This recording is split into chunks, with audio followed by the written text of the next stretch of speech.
like Armenia. No matter how good it was during the Soviet era, that was because money was being diverted for, from shoes and food and so on.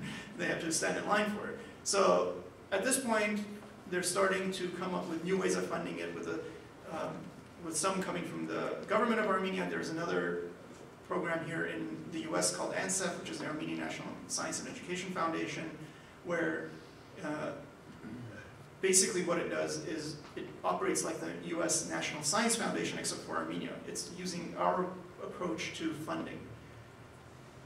In the Soviet style of funding, it's the director and who he likes and who basically just hands out the money, and the older guys are always the ones who are in charge, and you guys, well, you'll become the older guy one day and you'll start divvying up the money. Fortunately, the US does not do it that way. You do have a competitive process. You put in your proposals, there's a committee that reviews it, and then it gives out the money based on a competition, which is what they've done with ANSEF, which applies for not just astronomy, but for also other scientific programs.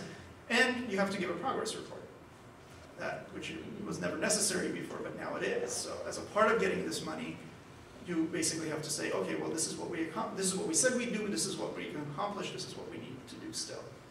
So ANSEF is part of that and has been helping Byurakan as well, but that's on a much smaller scale, nothing on the 250,000 euro scale. But so things, hopefully at this point, I was afraid when I was initially going to give this talk that it was going to be a lot more downbeat because I knew that the telescopes were no longer functioning. But if this comes through, then once again Byurakan will be working again, so then we'll be making worldwide contributions from everything from black holes to everything else. So thanks a lot, and I'll take questions.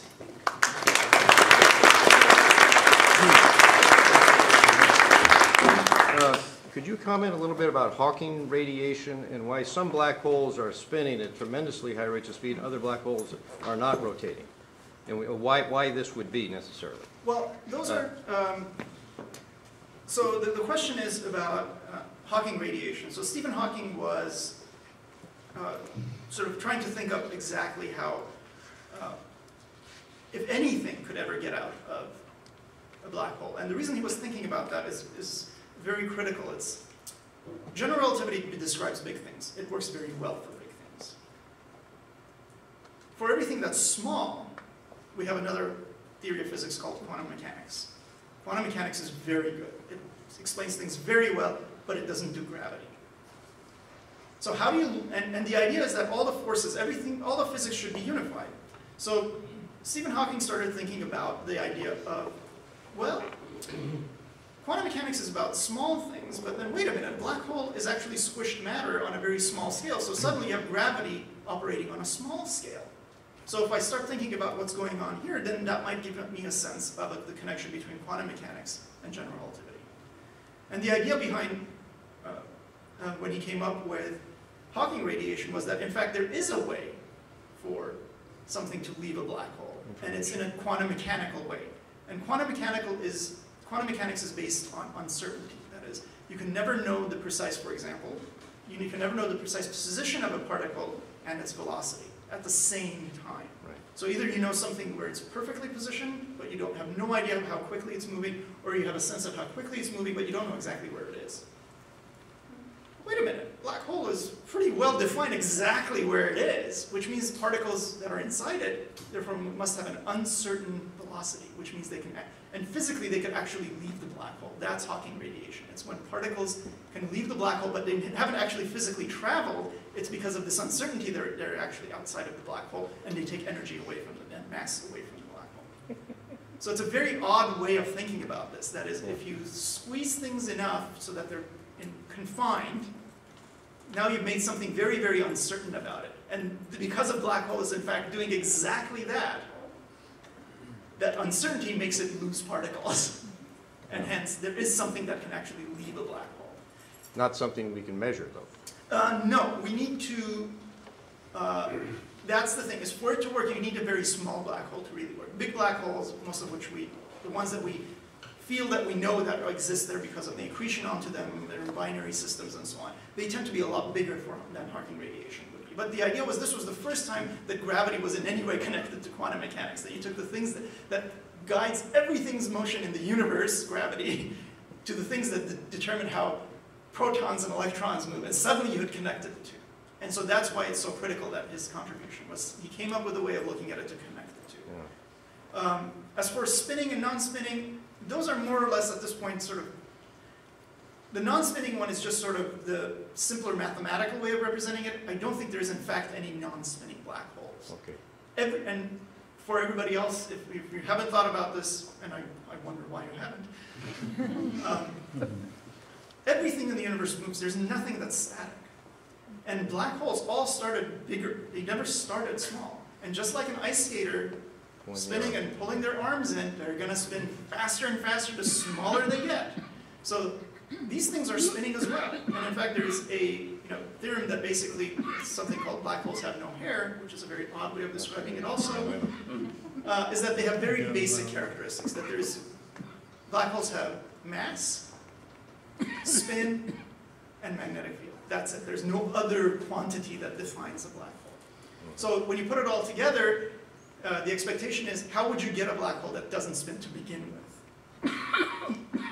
So mathematically, though, it was easier to conjecture those in the beginning, and then sort of physically, I don't think anybody has a sense of we have non-spinning black holes. Although, we still have to actually find one directly. I mean, we haven't even gone to the closest star, much less to Cygnus X1, to really get a close-up look at this. Remember that, like I said, singularity defines our lack of understanding of the physics, not really what we understand. So what goes on beyond the event horizon, the reason we call it, it's an event horizon, there's no event we can view beyond it, is that we don't know. So we're trying to come up with a physics, and Stephen Hawking was working on that, to understand what goes on inside a black hole. So then maybe we can get a better sense of all the spin and the magnetic fields and so on. But right now, it's a lot more in the theory realm rather than in the observational realm. I've heard some speculation we might be able to generate a black hole in a Large Hadron Collider. Yeah. And do you buy into that? Or no, because what people forget is, okay, Large Hadron Collider is an atom smasher in Switzerland, or border of Switzerland and France. And it's right now operating, and the idea is that if you collide particles together enough at a high enough velocity with a high enough, and therefore the collision will be a high enough energy, at these higher energies, you get symmetries which existed at the beginning of the universe because the universe's early years were very high energy.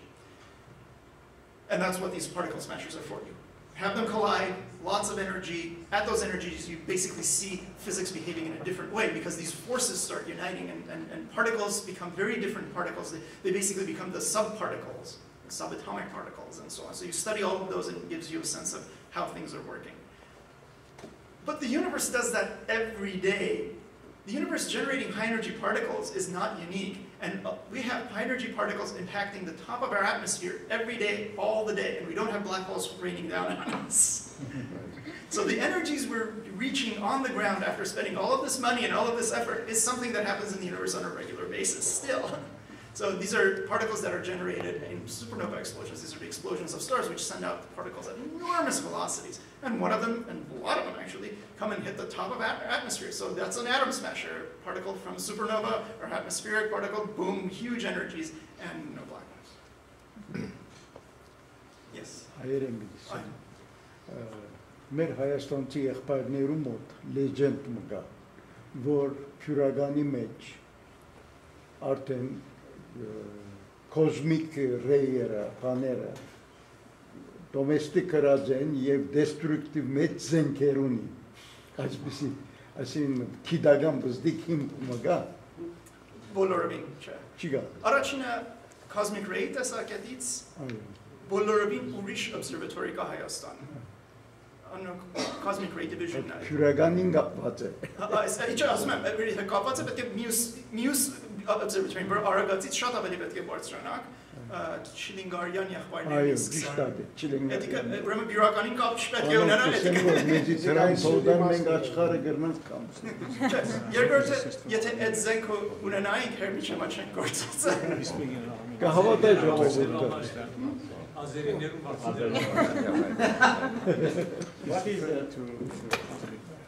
the content of black holes? Are there mostly neutrons, protons, what kind of elements? We know it's not neutrons because the last stage, if you're neutrons, you're a neutron star. You can keep yourself, by the neutron degeneracy pressure, you can keep it from collapsing.